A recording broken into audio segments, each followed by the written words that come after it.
อ่าเชิญมากินข้าวน้ำกันเด้อพี่น้องเด้อมื้อนี้มีหยังอ่าปิ้งเด้อพี่น้องเด้อปิ้งปลาจักแม่นปลาหยังพี่น้องเฮ้อปิ้งปลาพี่น้องส่วนเหลือเด้อพี่น้องนี่เด้อเฮ็ดให้เฮือนนั่นเฮือนลูกชายเพิ่นว่าจั่งซั้นเพิ่นบ่ได้อยู่ในแถวนี้ดอกเพิ่นอยู่กับแฟนเพิ่นห่างจากนี้ไปอันมองอัน10นาทีว่าจังซั่นวันจันทร์เป็นจังซี่แหละเฮ็ดอาหารหลายๆแล้วก็แบ่งเพิ่นนำของเพิ่นก็ซ้ำกันนี่แหละพี่น้องเพิ่นก็กิน2คนซุลุงก็กิน2คนเด้อพี่น้องเด้ออันนี้แม่นนั่นปิ้งปลาพี่น้องแล้วก็ตัวนี้นี่แม่นนั่นอ่าเพิ่นตำบักแตงเด้อตำบักแตงให้ลุงพี่น้อง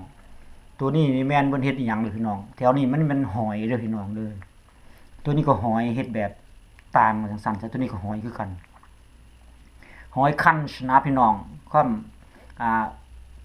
อ่าความอังกฤษเพิ่นฮ้องคั้นช์จังซั่นซะตัวนี้มันแม่นหยังพี่น้องตัวนี้คือสิแม่นอันปิ้งปิ้งหยังอันปิ้งอันนั้นนะพี่น้องโอ้ย